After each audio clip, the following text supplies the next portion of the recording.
ಮಾಜಿ ಮುಖ್ಯಮಂತ್ರಿ ಬಿಎಸ್ ಯಡಿಯೂರಪ್ಪ ಅವರ ರಾಜಕೀಯ ಜೀವನದ 50 ಸಂವತ್ಸರ ಪೂರೈಕೆಯ ಸಲುವಾಗಿ ಮೇ 9ರ ಶನಿವಾರದಂದು ಚಿತ್ರದುರ್ಗದಲ್ಲಿ ನಡೆಯಲಿರುವ ಬಿಎಸ್ವೈ ಅಭಿಮಾನೋತ್ಸವದಲ್ಲಿ ಜಿಲ್ಲೆಯಿಂದ ಭಾರೀ ಸಂಖ್ಯೆಯ ಅಭಿಮಾನಿಗಳು ಪಾಲ್ಗೊಳ್ಳಲಿದ್ದು, ಬಿಜೆಪಿ ಮಂಗಳೂರು ಮಂಡಲದಿಂದಲೂ ಅಭಿಮಾನಿಗಳು ಅತಿ ಹೆಚ್ಚಿನ ಸಂಖ್ಯೆಯಲ್ಲಿ ಭಾಗವಹಿಸಬೇಕೆಂದು ಬಿಜೆಪಿ ಮಂಗಳೂರು ಮಂಡಲದ ಅಧ್ಯಕ್ಷರಾದ ಜಗದೀಶ್ ಆಳ್ವ ಕುವೆತ್ತಬೈಲು ಕರೆ ನೀಡಿದ್ದಾರೆ. ಈ ಕಾರ್ಯಕ್ರಮಕ್ಕೆ ಎಲ್ಲರೂ ತಮ್ಮ ಈ ಮಂಗಳೂರು ವಿಧಾನಸಭಾ ಕ್ಷೇತ್ರದ ಎಷ್ಟೋ ಮಂದಿ ಫಲಾನುಭವಿಗಳು ಯಡಿಯೂರಪ್ಪನವರಿಂದ ಪಡೆದುಕೊಂಡವರಿದ್ದಾರೆ. ರೈತರಾಗಿರ್ಬೋದು, ಶಿಕ್ಷಣ ಕ್ಷೇತ್ರ ಆಗಿರ್ಬೋದು, ಪ್ರತಿಯೊಂದು ವಿಭಾಗದಲ್ಲೂ ಯಡಿಯೂರಪ್ಪರಿಂದ ಒಂದು ಫಲಾನುಭವಿಗಳಾದಂತಹ ಎಲ್ಲರೂ ನಾಳೆ 9 ತಾರೀಕಿಗೆ ಚಿತ್ರದುರ್ಗದಲ್ಲಿ ನಡೆಯುವಂತಹ ಅಭಿಮಾನೋತ್ಸವ ಕಾರ್ಯಕ್ರಮದಲ್ಲಿ ಭಾಗವಹಿಸಬೇಕೆಂದು ಕಳಕಳಿಯಿಂದ ವಿನಂತಿಸುತ್ತಾ, ಆ ಅಭಿಮಾನೋತ್ಸವಕ್ಕೆ ನಮ್ಮ ಕೇಂದ್ರ ಗೃಹ ಸಚಿವರಾದಂತಹ ನಮ್ಮೆಲ್ಲರ ನಾಯಕರಾದಂತಹ ಅಮಿತ್ ಶಾ ಕೂಡ ಭಾಗವಹಿಸಲಿದ್ದಾರೆ. ಎಲ್ಲರೂ ನಮ್ಮ ಮಂಗಳೂರು ಮಂಡಲದ ಪ್ರತಿ ಮೂಲೆಗಳಿಂದ ಪಕ್ಷದ ಕಾರ್ಯಕರ್ತರು ಹಾಗೂ ನಾಗರಿಕ ಬಂಧುಗಳು ಈ ಒಂದು ಅಭಿಮಾನೋತ್ಸವದಲ್ಲಿ ಪಾಲ್ಗೊಂಡು ಈ ಅಭಿಮಾನೋತ್ಸವವನ್ನು ಯಶಸ್ವಿಯಾಗಿ ನಮ್ಮ ಕ್ಷೇತ್ರದ ಒಂದು ಕೊಡುಗೆಯನ್ನು ನಮ್ಮ ಯಡಿಯೂರಪ್ಪನವರಿಗೆ ಎಲ್ಲರೂ ಹೋಗಿ ಅಲ್ಲಿ ಒಂದು ಶುಭಾಶಯ ನೀಡುವ ಮೂಲಕ ಆಚರಿಸಬೇಕೆಂದು ವಿನಂತಿ. ಇವರು ಉಳ್ಳಾಲ ಪ್ರೆಸ್ ಕ್ಲಬ್ನಲ್ಲಿ ಸುದ್ದಿಗೋಷ್ಠಿಯನ್ನು ಉದ್ದೇಶಿಸಿ ಮಾತನಾಡಿ, ಬಿಎಸ್ವೈ ಅವರು ಕರ್ನಾಟಕ ಬಿಜೆಪಿಯಲ್ಲೇ ಅತ್ಯಂತ ಮೇರು ವ್ಯಕ್ತಿಯಾಗಿದ್ದಾರೆ. ಪಕ್ಷ ಸಂಘಟನೆಗಾಗಿ ಅವರು ತಮ್ಮ ಜೀವನವನ್ನೇ ಮುಡಿಪಾಗಿಟ್ಟವರು. ಯಡಿಯೂರಪ್ಪರವರು ಜಾರಿಗೊಳಿಸಿದ್ದ ವಿವಿಧ ಯೋಜನೆಗಳ ಫಲಾನುಭವಿಗಳು ಮಂಗಳೂರು ಮಂಡಲದಲ್ಲೂ ಬಹಳಷ್ಟು ಜನ ಇದ್ದಾರೆ. ಅವರೆಲ್ಲರೂ ಮೇ 9ರಂದು ಚಿತ್ರದುರ್ಗದಲ್ಲಿ ನಡೆಯುವ ಬಿಎಸ್ವೈ ಅಭಿಮಾನೋತ್ಸವಕ್ಕೆ ಬಂದು ಯಡಿಯೂರಪ್ಪ ಅವರಿಗೆ ಕೃತಜ್ಞತೆ ಸಲ್ಲಿಸುವಂತೆ ತಿಳಿಸಿದ್ದಾರೆ. ನಮ್ಮ ಭಾರತೀಯ ಜನತಾ ಪಕ್ಷದ ಒಂದು ಅತ್ಯಂತ ಪ್ರಮುಖವಾದ ಕಾರ್ಯಕ್ರಮ ಬಿಎಸ್ವೈ ಅಭಿಮಾನೋತ್ಸವ.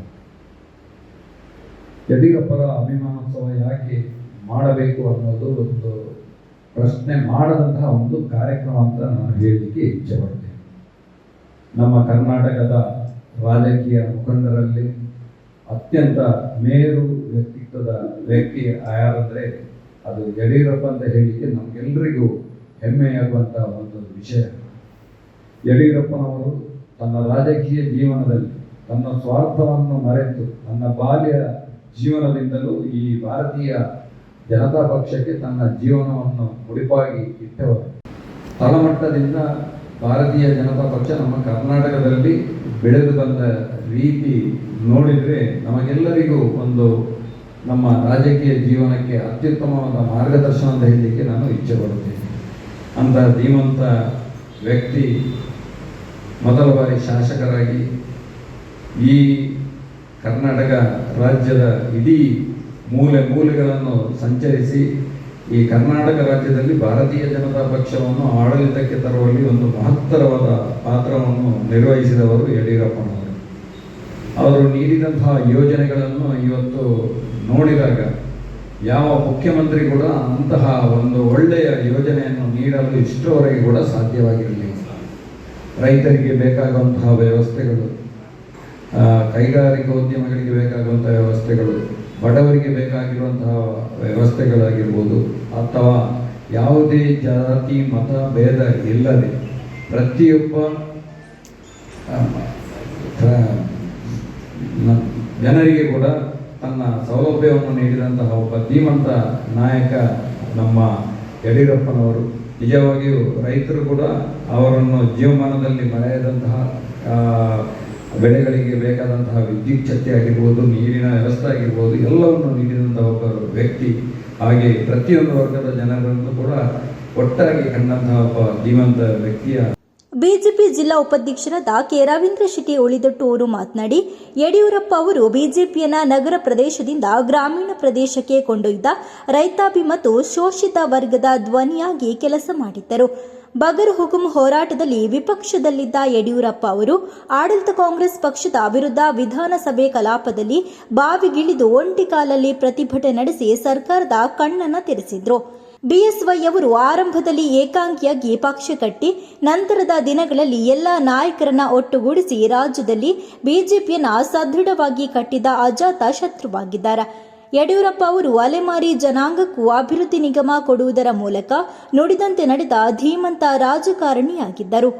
ದಕ್ಷಿಣ ಕನ್ನಡ ಜಿಲ್ಲೆಯ ಅಭಿವೃದ್ಧಿಗೆ ಕೊಡುಗೆ ನೀಡಿದ್ದರು ಎಂದು ಅವರ ಕಾರ್ಯವೈಖರಿಯನ್ನು ನೆನಪಿಸಿಕೊಂಡಿದ್ದಾರೆ. 1985ರಲ್ಲಿ ಬಗರ್ ಹುಕುಂ ಚಳವಳಿಗೆ ದೊಡ್ಡ ಪ್ರತಿಭಟನೆ ನಡೆದಿದೆ. ಆ ಸಂದರ್ಭದಲ್ಲಿ ಕಾಂಗ್ರೆಸ್ ಆಡಳಿತ ಇರತಕ್ಕಂಥ ಸಂದರ್ಭದಲ್ಲಿ ವಿಧಾನಸಭೆಯ ಆ ಬಾವಿಗಿರಿದು 1.5 ಕಾಲಲ್ಲಿ ನಿಂತು ಬೆಳಗಿನಿಂದ ಸಂಜೆಯವರೆಗೆ ಆ ಬಗರ್ ಹುಕುಂ ಹೋರಾಟಕ್ಕೆ ಸರ್ಕಾರ ಮಣಿಬೇಕು ಎಂಬ ನಿಟ್ಟಿನಲ್ಲಿ ಒಂದು ಹೋರಾಟವನ್ನು ಮಾಡಿ ಸರ್ಕಾರದ ಕಣ್ಣನ್ನು ತೆರೆಸಿದಂತ ಆಗಿನ ಕಾಲದಲ್ಲಿ ಆ BS ಯಡಿಯೂರಪ್ಪನವರು ಮಾಡಿದಂತಹ ಕಾರ್ಯಕ್ರಮ ಯಡಿಯೂರಪ್ಪ ಗುಡುಗಿದರೆ ವಿಧಾನಸೌಧ ನಡುಗಿತು ಎಂದು ಇವತ್ತಿಗೂ ಕೂಡ ಪ್ರಚಲಿತಕ್ಕಂತಹ ಸಂದರ್ಭ. ಒಬ್ಬ ಇಬ್ರು MLA ಆವಾಗ ನಮ್ಮ ಬೆಳ್ತಂಗಡಿ ತಾಲೂಕಿನ ವಸಂತ ಬಂಗೇರವರು ಮತ್ತು BS ಯಡಿಯೂರಪ್ಪ ಅವರು, ನಂತರ ವಸಂತ ಬಂಗೇರವರು ಕೂಡ ಭಾಜಪವನ್ನು ಬಿಟ್ಟು ಹೋದ್ರು.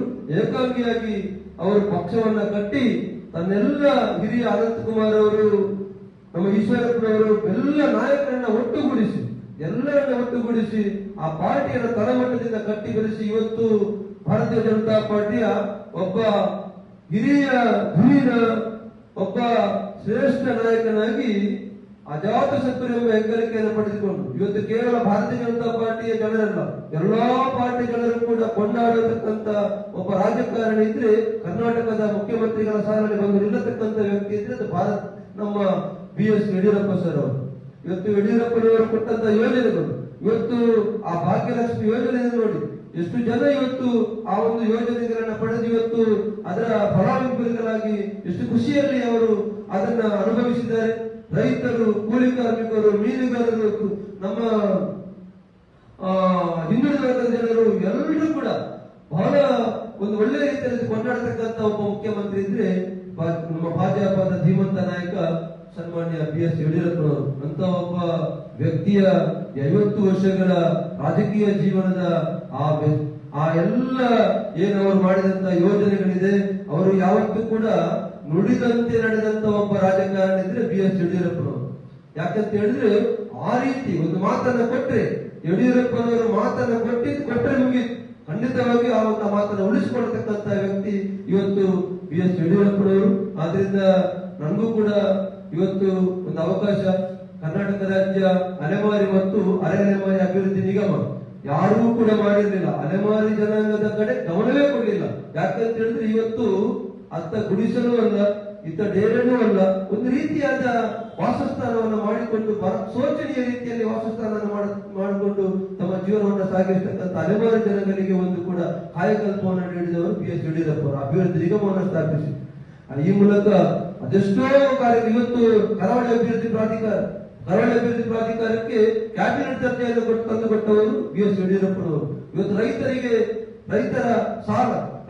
ಸಾಲ ವಿಪರೀತವಾಗಿ ರೈತರ ಆತ್ಮಹತ್ಯೆ ಆದ ಸಂದರ್ಭದಲ್ಲಿ ಅವರು ಮುಖ್ಯಮಂತ್ರಿ ಆಗುವ ಮೊದಲು ಹೇಳಿದ್ರು, ನಾನು ರೈತರ ಸಾಲ ಮನ್ನಾ ಮಾಡ್ತೇನೆ ಅಂತ. ಅದೇ ತರ ರೈತರ ಸಾಲ ಮನ್ನಾ ಮಾಡಿದ್ರು. 0% ಇಂಟ್ರೆಸ್ಟ್ ನಲ್ಲಿ ರೈತರಿಗೆ ಸಾಲವನ್ನು ಕೊಡತಕ್ಕಂಥ ಕೆಲಸ ಮಾಡಿದ್ರು. ಈ ರೀತಿಯಾಗಿ ಬಹಳಷ್ಟು ರೈತಾಪಿ ವರ್ಗದ ಜನಗಳಿಗೆ ಅತಿ ಬೇಕಾಗಿ ಅವರನ್ನು ರೈತ ನಾಯಕರು ಕೂಡ ಅಂತ ಕರೀತಾರೆ. ನಮ್ಮ ಮೀನುಗಾರರ ಸಮಸ್ಯೆಗಳು ಎಂತೆಂಥ ಸಮಸ್ಯೆಗಳಿಗೆ, ಆ ಎಲ್ಲ ಸಮಸ್ಯೆಗಳಿಗೆ ಪರಿಹಾರ ಕಂಡುಕೊಟ್ಟಂತವರು. ಕೋವಿಡ್ ಬಂದಂತ ಸಂದರ್ಭದಲ್ಲಿ ಅವರು ಮಾಡಿದಂತ ಕೆಲಸ ಕಾರ್ಯಗಳು, ಅವತ್ತು ಅತಿವೃಷ್ಟಿ ಅನಾವೃಷ್ಟಿ ಆದಾಗ ಬೆಳ್ತಂಗಡಿಗೆ ಬಂದ ಸಂದರ್ಭದಲ್ಲಿ ಆ ಮಣ್ಣನ್ನು ಕಳೆಗೊಂಡವರಿಗೆ 5,000 ರೂಪಾಯಿ ತಿಂಗಳ ಬಾಡಿಗೆಯನ್ನು ಕೊಡುವುದು, ಸ್ಥಳದಲ್ಲೇ ಪ್ರತಿಯೊಬ್ಬರಿಗೂ 5 ಲಕ್ಷ ಘೋಷಣೆ ಮಾಡಿರುವಂತದ್ದು, ಇದೆಲ್ಲವೂ ಕೂಡ ಜನಗಳು ಮರೆಯತಕ್ಕಂತ ವಿಚಾರಗಳು. ಅಂತ ಯೋಜನೆಗಳು, ಅಂತ ಒಬ್ಬ ದಯಾ ಕರಳಿರತಕ್ಕಂತ ಸಾಮಾಜಿಕ ಕಳಕಳಿ ಉಳ್ಳಂತ ವ್ಯಕ್ತಿ BS ಯಡಿಯೂರಪ್ಪನವರು. ಆದ್ರಿಂದ BS ಯಡಿಯೂರಪ್ಪನವರಂತ ಒಬ್ಬ ವ್ಯಕ್ತಿಯನ್ನ ನಾನು ಯಾವತ್ತೂ ಹೇಳ್ತೇನೆ, BS ಯಡಿಯೂರಪ್ಪನವರ ವ್ಯಕ್ತಿ ಅಲ್ಲ, ಅವರೊಬ್ಬ ಶಕ್ತಿ ಅಂತ. ಇನ್ನು ಈ ಸುದ್ದಿಗೋಷ್ಠಿಯಲ್ಲಿ ಬಿಜೆಪಿ ಜಿಲ್ಲಾ ಕಾರ್ಯದರ್ಶಿಯಾದ ಧನಲಕ್ಷ್ಮಿ ಗಟ್ಟಿ, ಮಂಗಳೂರು ಮಂಡಲದ ಪ್ರಧಾನ ಕಾರ್ಯದರ್ಶಿಗಳಾದ ಮೋಹನ್ ರಾಜ್ KR ಮತ್ತು ದಯಾನಂದ ತೊಕ್ಕುಟು ಉಪಸ್ಥಿತರಿದ್ದರು.